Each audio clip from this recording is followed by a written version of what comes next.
Good evening, Bahamas. Coming up tonight, the health minister notes the decline in COVID-19 cases. We've got the story. A Grand Bahama man shares his near-death experience with a shark. Plus, all eyes on the U.S. presidential election.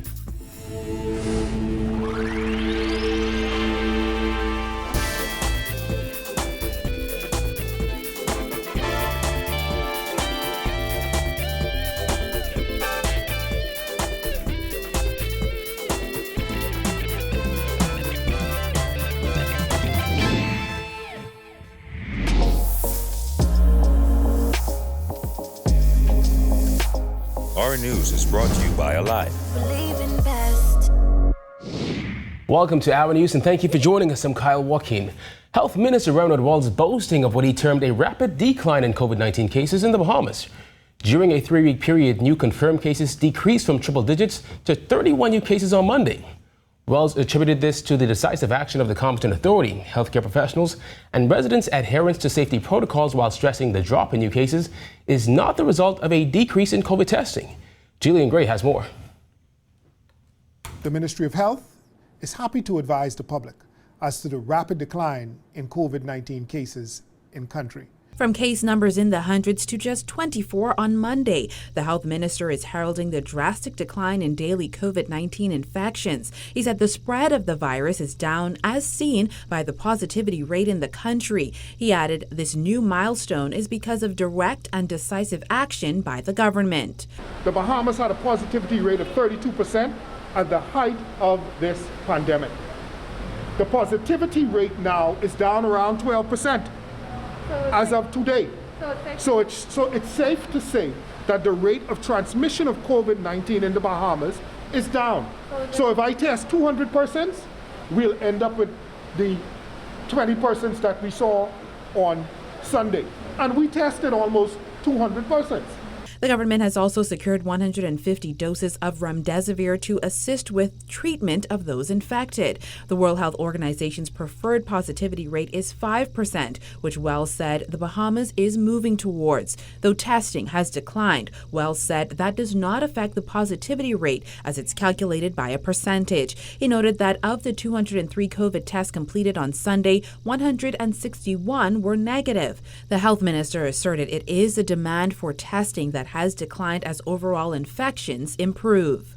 The Ministry of Health demonstrated in its last press conference that the average weekly new cases are declining. With this, based on the current national testing protocol, we expect that the demand for testing would also decrease. Now, while Wells said the tightening and loosening of restrictions directly correlates to the rate of positivity, he stopped shy of saying whether this lowered rate will result in relaxed measures. I keep my fingers crossed, but I would say that the work that we've been doing inside the Ministry of Health, the actions of the government and the competent authority has had a dramatic effect on the rate of transmission of COVID in the country. Wells did, however, praise Bahamians for adhering to lockdown measures and COVID-19 protocols, as he says it has had a direct impact on the numbers. Obviously, we could see that the fact that we instituted the weekend curfews and we reduced the weekday curfews is having a very positive effect on the rate of transmission. Reporting for Our News, I'm Jillian Gray.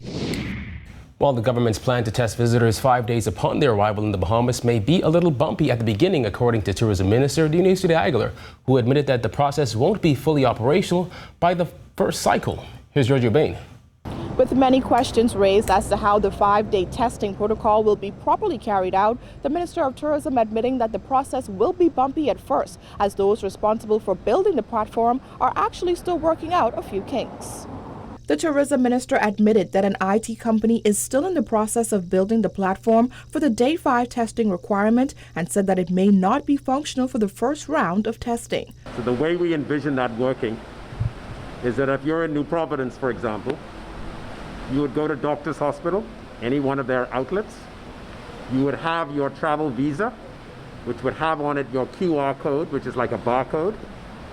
They would then be able to scan that, bring up the details of your travel, and then upload the results to your account with the health visa. Now, I'm advised by the developers who are developing this furiously in the background that we may not be fully functional on the 5th. The system will be manual to begin with, according to Diagular. Travelers who arrived in the Bahamas on November 1st are due for their RT-PCR tests by Thursday. Diagular said the ministry is currently developing a concierge service with Doctors Hospital to better carry out testing. They would probably go over to Atlantis. They would set up a remote site there, and so the persons could come down at between 3 and 4. We expect to have an appointment-based system where people can make an appointment, make a date, go there. So, as you can imagine, all of this takes code and writing and testing, and hopefully in a month this will be, when I envision our larger properties coming on stream, we'll be ready for this. For those who travel to the Family Islands, the government is still working to source healthcare professionals to carry out testing, according to Diagular. We're going to build a website. We're going to show you where to go, who you can reach out to. It's going to be all platform and IT driven. As for complaints that the travel visa process is tedious, tourism officials said it's a part of the growing pains of the new process. Reporting for Our News, I'm Georgie Bain.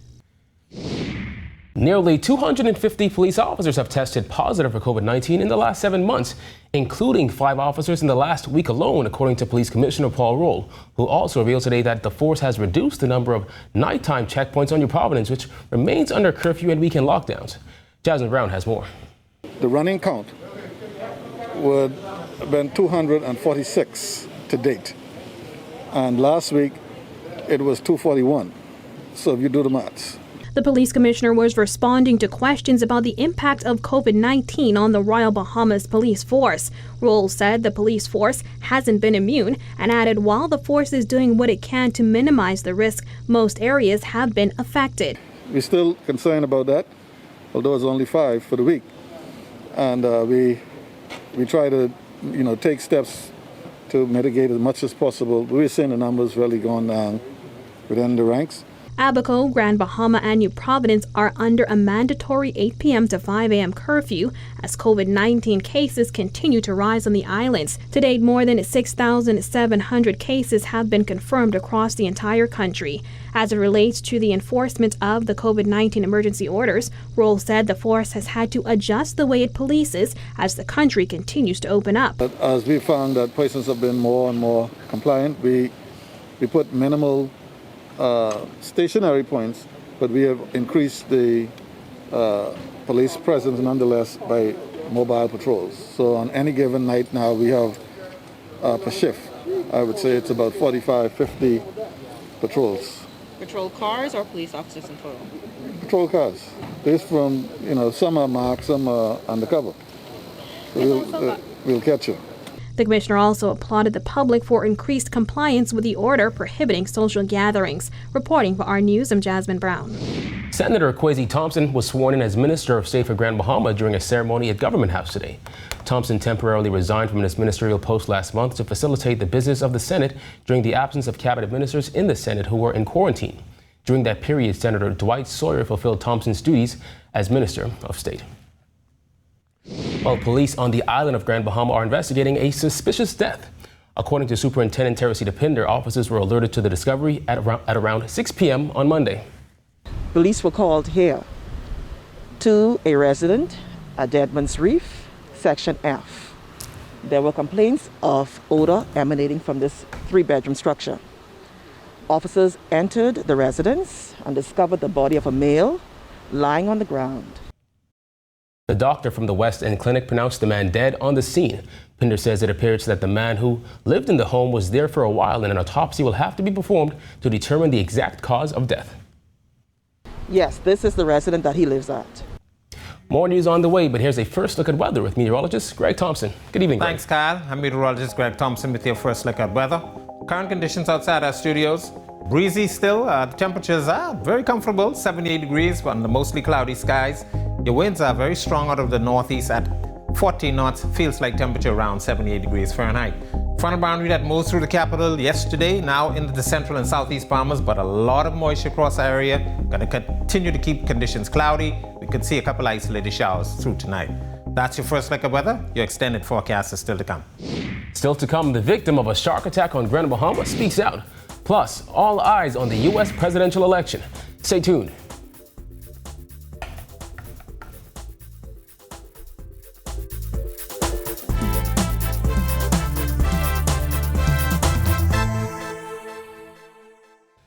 This is a huge deal. NFL Sunday Ticket is back, only with Rev Trio. All day football, all day Sunday. Enjoy all the benefits of Trio with a huge extra. Never miss a game with NFL Sunday Ticket, included in your Rev Trio bundle. All you have to do is opt in. TV, phone, and internet starting at just $99. Call 601-8992 to sign up now. Visit www.rev.bs/promotions for details.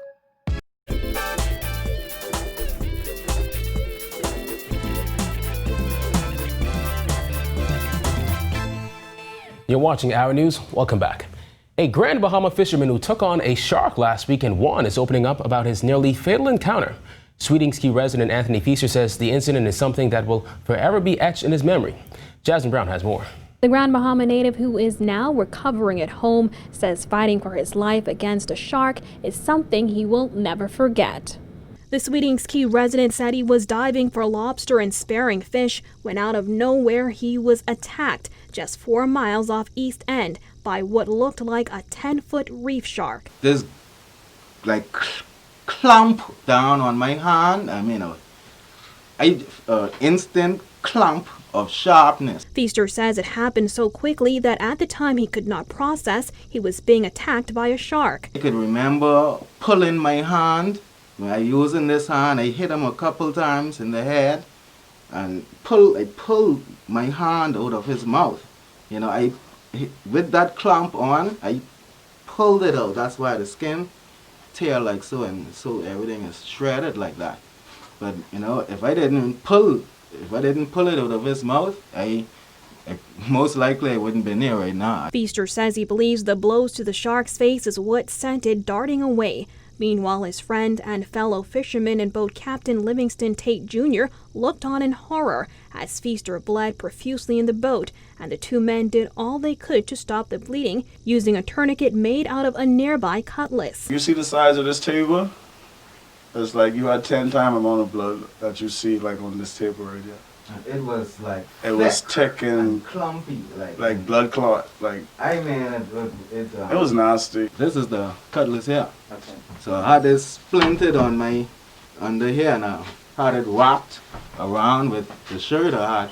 Feaster says it was a more than 30-minute boat ride back to shore, and as they approached, they ran out of gas near the shore, and he and his friend had to trek over the rocky shoals and in nearby bushes for nearly a mile until they came to the roadside, and a friend picked them up. Feaster says it was at the hospital where he found out the shark bite left him with torn tendons and deep gashes. Concerned about his boys, I wonder if I'll ever be able to use this hand again. The Grand Bahama native says he is not only happy he lived to tell the tale, but also thankful to those like Grand Bahama Police who have reached out to make sure he is okay. Reporting for Our News, I'm Jasmine Brown. Polls have closed across several states across the U.S. as Americans vote to decide who will be their next president. It's certainly a historic election, with many observers declaring that the future of democracy for that country is on the line. In Miami, Florida, a Junkanoo rush out signaled the presence of Bahamians at the polls. As Americans vote to decide whether to re-elect President Donald Trump or place the U.S. in the hands of former Vice President Joe Biden and Kamala Harris, several Bahamas-born and raised American citizens are taking part in the historic vote. Coach Yolette McPhee-McEwen was raised in Grand Bahama and currently resides in Oxford, Mississippi. This is just a monumental part for me, and then as a Black woman, it's important just because of the history in the United States, where at one point. Over in Michigan, Kendra Smith, who was raised in the Bahamas, voted early and dropped off her ballot on Sunday. But she says as a Black woman, she felt it is more important than ever to use her voice and her vote. Kamala being the first Black woman and first woman of Indian descent to be on a major party ticket is really big right now. So it's no wonder that people are excited about this moment. But if they should win, that gives her that much of an edge to becoming possibly the first woman president. But there are also those Americans living in the Bahamas who felt compelled to still exercise their right, like Victoria Moore, who lives in New Providence with her husband. so many things have happened since the 2016 election, and there's so many things being said about Black women and women in general, and I just think it's really important that we have our voice. Shantae Brown lives in Illinois and also voted early in order to work the polls today.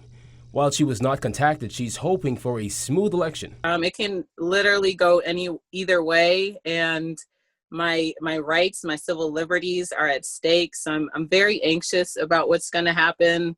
I know there's a potential for violence after the election. I'm hoping it doesn't go that way. Throughout America, businesses battened up in the event rioting or violence were to take place once results roll in. For these women living in America at a time like this, it can be unsettling. 2016 has showed that a lot can happen, and the last 4 years of this presidency has been a lot. So I'm not really sure what to expect. I know the seriousness of it. It can be heightened depending on which way the vote sways. But at the end of the day, the community I'm in, I feel pretty safe. We've seen people take to the streets, so I'm just hoping that everything goes smooth. Vendors at a popular pop-up park were the victims of theft over the most recent weekend lockdown. Jared Higgs tells us the incident has added to a year of losses. Desperate thieves popping up on this pop-up food park during the weekend lockdown. They stole about $4,000 worth of generators. Tinfurl co-founder Brandon Kemp says the crooks broke into several trailers, but one vendor took the brunt of the losses. Tipsy unfortunately had to leave the premises just because until she's able to recoup from the losses, she won't be able to operate business. It seems like issue after issue for the Dundas Theatre-based pop-up park. Last month, police shut down the operation because vendors didn't have the correct licenses. While that issue has been resolved, Kemp says the vendors at the park are still suffering. So you can imagine that the vendors have already taken a lot of hits over the last few months between the lockdowns, between the shutdown, between the weather. So vendors are already struggling really hard just to stay out here, to be able to stay in touch with their clients. It's not the first time, and actually it's a major setback. Anwar Stubbs is the owner of TK Grill. He says he had a stove stolen when he first came to the park. It hasn't helped his business's tough financial situation. Most of us have, I'd say, 4 to 5 staff members, and it's already tampered with that, because me personally already had to lay off 4 staff. The small business owner says things have been difficult, but he's looking forward to better days. Now, if you want to help that vendor who is cleaned out, you can go to tinfurl.com and make a donation. Reporting for Our News, I'm Jared Higgs. All right, thanks, Jared. Still to come, a single mom's heroic battle with breast cancer. Stay tuned.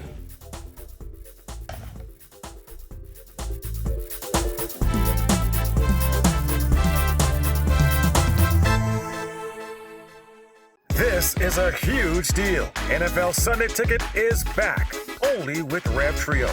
All day football, all day Sunday. Enjoy all the benefits of Trio with a huge extra. Never miss a game with NFL Sunday Ticket, included in your Rev Trio bundle. All you have to do is opt in. TV, phone, and internet starting at just $99. Call 601-8992 to sign up now. Visit www.rev.bs/promotions for details.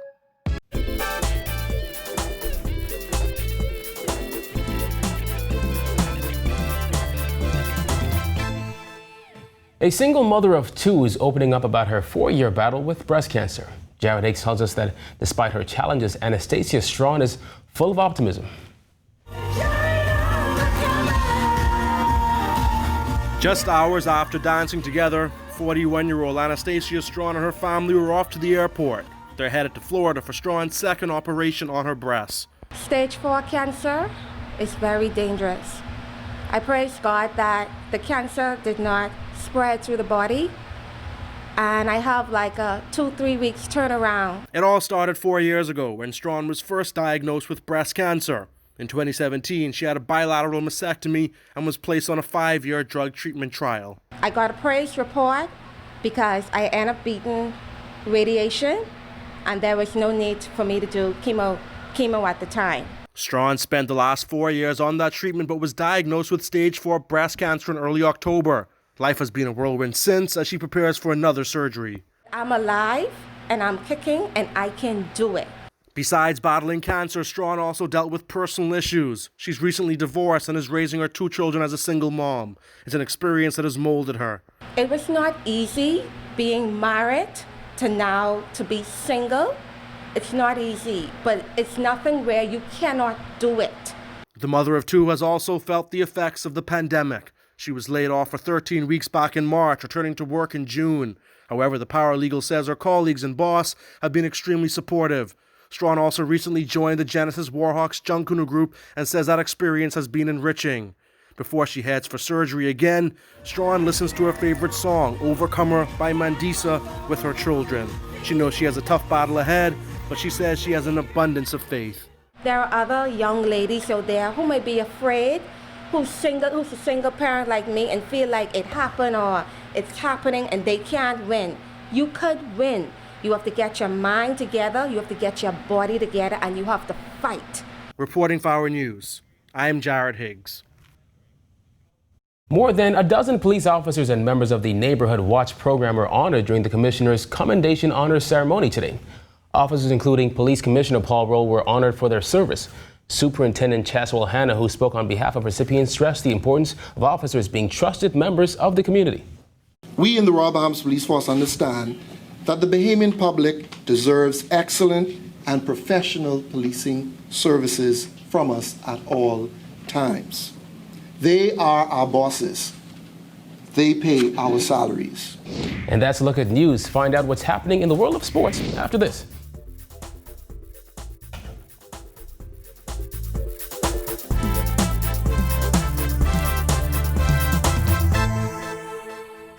This is a huge deal. NFL Sunday Ticket is back, only with Rev Trio. All day football, all day Sunday. Enjoy all the benefits of Trio with a huge extra. Never miss a game with NFL Sunday Ticket, included in your Rev Trio bundle. All you have to do is opt in. TV, phone, and internet starting at just $99.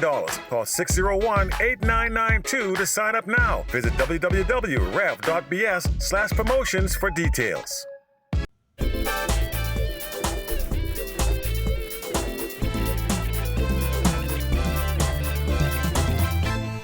In sports, the Buccaneers and Giants played an unexpected Monday night thriller. Marcellus Hall has more. Well, things have a way of changing no matter how much you think you may know. That's the same situation that happened last night as the Tampa Bay Buccaneers took on the New York Football Giants. On the one side, Tampa Bay had been on a roll, and of course they have Tom Brady at the helm. Giants, well, let's just say they're not very good in the NFC East. Two teams met up last night, and common thought would have said this would have been a blowout. Not so fast, as the Giants give up a little bit of a run for the money. Let's take a look at the highlights. Week 8 NFL season wrapping up last night. Game between the powerhouse Tampa Bay Buccaneers and the New York Giants.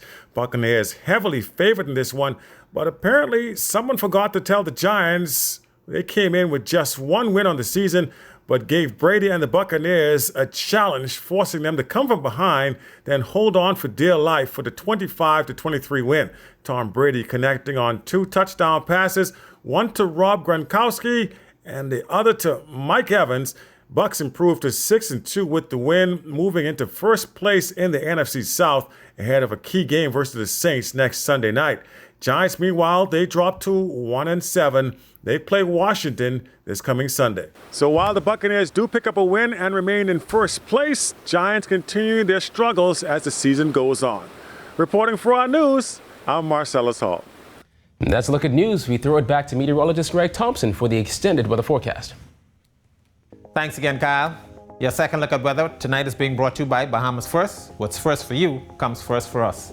Around the area, lots of moisture associated with the frontal boundary that's still hanging out across our area. Also, we have Hurricane Ada, which is actually pumping a lot of that moisture across our area as well. Conditions remain unstable across most of the islands. High pressure will continue to produce very strong winds across our area tonight through tomorrow. Boating forecast for the northwest and central Bahamas, as well as for all the areas, we're expecting you boaters to remain in port. Northeast to east winds 20 to 30 knots. And in the southeast Bahamas, those winds will be out of the east 15 to 25 knots. Very rough seas out there, up to 12 feet along the islands. Here's a look now at your national forecast.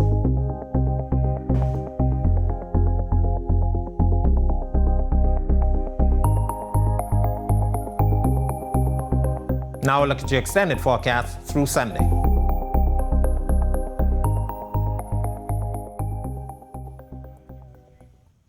That's a look at our weather. Have a great night, everyone. Your Royal Fidelity Market Watch takes a look at today's markets. It's now time for tonight's Financial Market Minute, brought to you by Royal Fidelity, your local investment bank.